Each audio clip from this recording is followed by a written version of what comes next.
हरे कृष्णा दोस्तों, आज हम बात करेंगे इन्फॉर्मेशन टेक्नोलॉजी जो कि हमारे क्लास 10th के कुछ चैप्टर्स हैं उनके बारे में। तो हमारा क्लास 10th का हम शुरुआत करने वाले हैं, जिसमें हम थोड़ा कुछ पढ़ेंगे। तो यहाँ पर देखो, सबसे पहले बुक तुम्हें 130 रुपीज़ में मिल जाएगी। सबसे पहले हमारे भारत का कॉन्स्टिट्यूशन आता है जो कि बहुत बड़ा है, पर इसमें छोटे छोटे पॉइंट्स लिखे हैं जिसको हम पढ़ सकते हैं। उसके बाद हमारा ये CBSE का आ जाता है, किसने इसे लिखा है। फिर आ जाता है हमारा ये जो कि हमारे टॉपिक्स है। सबसे पहले functional English, web application, word processing और स्प्रेडशीट, डिजिटल मार्केटिंग, ईमेल। तो ये तो टर्म 2 का है। सबसे पहले टर्म फर्स्ट का देखेंगे हम। तो इसमें फंक्शनल इंग्लिश है जो कि इंटरमीडिएट यानी मीडियम है। वेब एप्लीकेशन जो कि तुम्हें सिंपल सादा होगा। वर्ड प्रोसेसिंग जो कि मीडियम है। इंटरमीडिएट मतलब होता है मीडियम, यानी बीच का पार्ट देंगे तुम्हें ये। यानी अभी इसका एक और पार्ट है आगे, जो कि तुम्हें आगे बड़ी वाली क्लास में आएगा या फिर कॉलेज में देखने को मिलेगा।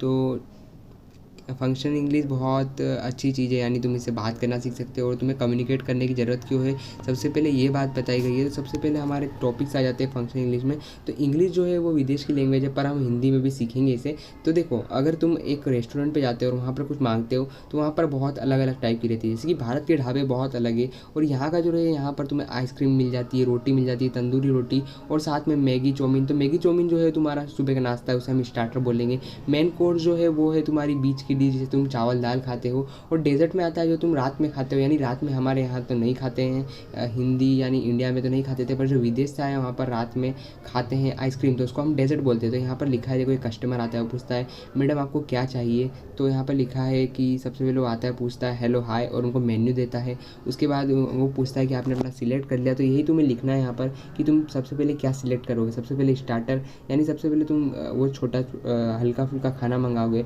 उसके बाद मेन कोर्स यानी बीच वाली चीज़ पे जाओगे, और फिर डेजर्ट। तो ये बिल्कुल विदेश वाली चीज़ है इसमें, क्योंकि ये जो रेस्टोरेंट की चीज़ है ये सब विदेश से आई है। तो बिल्कुल इंडिया जैसा नहीं है कि तुम सबसे पहले ही चावल दाल खाने लग जाओ या फिर रोटी खाओ या चावल खाओ। ये बिल्कुल अलग वाला है, फीलिंग है। तो यहाँ पर तुम्हें देखने को मिल जाएगा कि यहाँ पर ए एन दा भी है। तो ए जो है हमारा अलग तरीके से यूज़ होता है, जो दा है वो स्पेशल के लिए यूज़ होता है। जो ए एन दा है वो उसका बहुत स्पेशल यूज़ है। जैसे कि ए जो है वो कि स्पेशल चीज़ के लिए यूज़ नहीं होता है, मतलब किसी भी सिंपल चीज़ यानी एक चीज़ के लिए यूज़ होता है। दा जो है स्पेशल चीज़ के लिए, और एन जो है वोवेल के साथ। दूसरे नंबर पे चीज़ आ जाती है कि तुम अगर कुछ अपना बनाते हो, यानी कोई प्रॉमिस करते हो कि भाई मैं पढ़ने वाला हूँ बहुत, तो आई विल, यानी तुम पढ़ोगे फ्यूचर में। तो जो भी तुम फ्यूचर में डिसाइड करते हो कि मुझे तो कुछ चाहिए ही, या तुम माता पिता से अपने जिद करते हो, तो वही सब विल और ये सब में आ जाएगा। तो यहाँ पर तुम्हें यही बनाना है कि विल लगाना तुम्हें आना चाहिए। उसके साथ अब अगर तुम अभी कर रहे हो तो अभी के लिए तुम विल लगाने की ज़रूरत नहीं है, तुम ट्राई लिख सकते हो सिर्फ, आई ट्राई। और टेकिंग अबाउट चेंज, यानी तुम अपने अंदर कोई बदलाव की बात कर रहे हो, तो चेंज फॉर दी वोटर, यानी कोई मैं अच्छा बनूंगा, मैं बुरा बनूंगा। और फिर यहाँ पर to accept adopt new development, यानी चेंज हो रहा है टाइम के साथ, जैसे गवर्नमेंट चेंज होती है इस तरीके से। फिर कुछ चेंज के लिए यहाँ पर एग्जांपल दिए हुए हैं, जैसे कि silver but suit for a change.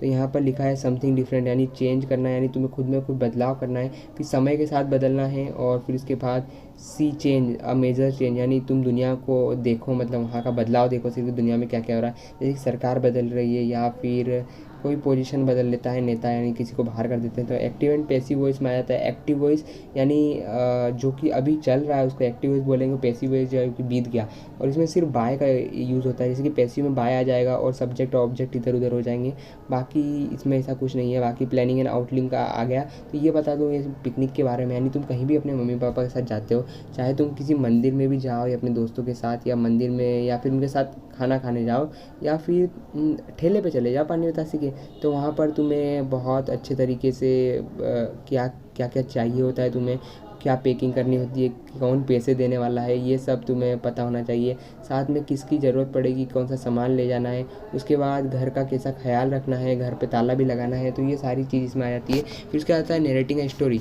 तो एक स्टोरी तुम बनाते हो अपने दोस्तों के साथ जब बात करते हो, तो ये ऐसी स्टोरी है कि एक दिन की बात है, जो अपन पुराने ज़माने सुना करते थे कि एक राजा हुआ करता था, उसकी दो रानी हुआ करती थी। तो ये बिल्कुल ऐसा है। तो इसकी शुरुआत होती है ऑन्स से, और ये बिल्कुल पास्ट के ऊपर ज़्यादातर रहता है, क्योंकि स्टोरी अगर हम पास्ट की बना सकते हैं, फ्यूचर की बनाने चाहेंगे तो बिल्कुल एक प्लान जैसा बन जाएगा, यानी हमारा फ्यूचर के बारे में क्या प्लान है।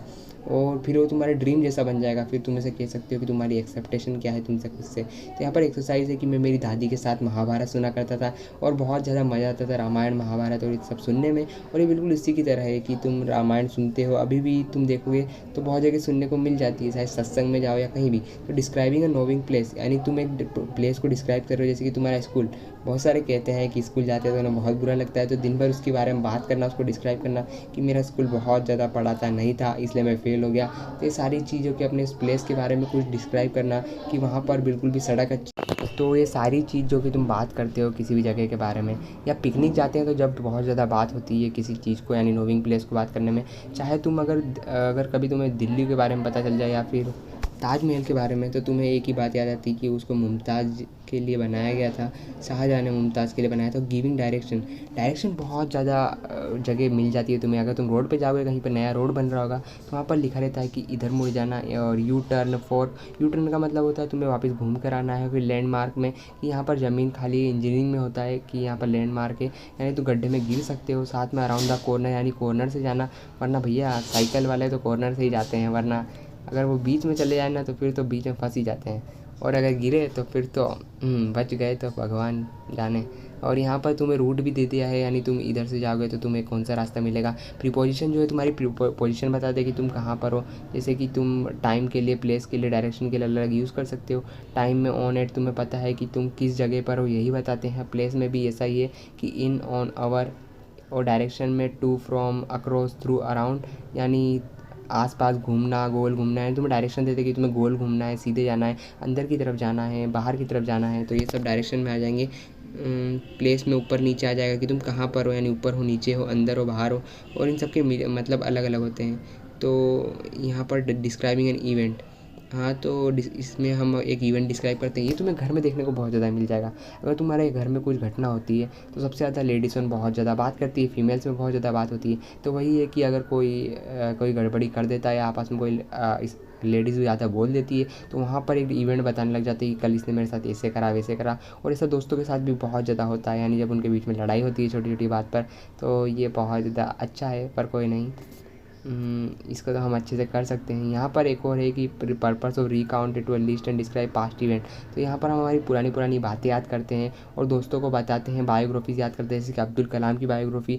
या फिर हम किसी न्यूज़पेपर के बारे में बात करोगे तो यहाँ पर बहुत सारी खबर आ जाती है, कोई मरता है या फिर कोई बड़ा सुपरस्टार मरता है, या फिर किसी का जन्म होता है किसी अच्छी रॉयल फैमिली से, या फिर कोई बड़े साधु या संत आते हैं, या फिर कोई बड़े लीडर्स आते हैं। तो उनके बारे में बहुत ज़्यादा बार बार उनकी बातों को रिपीट करते हैं कि आज वो आने वाले भैया। और ऐसा बच्चों में भी होता है कि आज यार मेरा नया मोबाइल आ रहा है, या फिर कुछ अलग चीज़ें। तो ये पास्ट कंटिन्यूस टेंस में होता है कि हाँ ये होने वाला था या फिर अभी होगा। तो ऐसा ही कुछ है इसमें।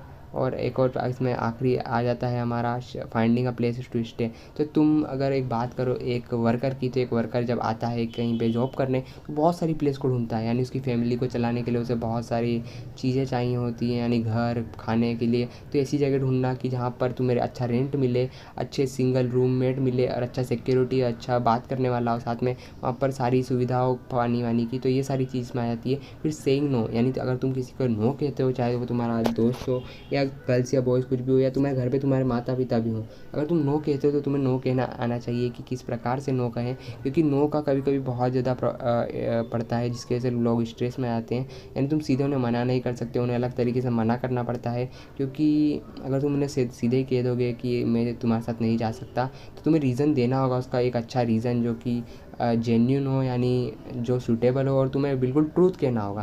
क्योंकि तुम्हारा दोस्त डिप्रेशन में जा सकता है, इससे स्ट्रेस भी हो सकता है कि जो तुमसे इतना अच्छी तरीके से बात करता है, तुम उससे ऐसे बात करोगे तो बहुत ज़्यादा गलत लगेगा। तो यहाँ पर तुम्हें ऐसे MCQ आ जाएंगे यहाँ पर, जिसको तुम्हें फिल करना है। तो तुम्हें ऐसे वर्ड चूज़ करने हैं जिसको तुम बोल सको अपने दोस्त के लिए। तो तुम देख सकते हो डिस्क्राइबिंग ए लॉस्ट आइटम। तो ये तुम्हारा बहुत सारा पेन घूम जाते हैं। ये तो हमारे साथ हमेशा ही होता है कि हमारी पेन पेंसिल हमेशा स्कूल में चोरी होती रहती है, और स्केल की बात करो तो वो टूटती रहती है।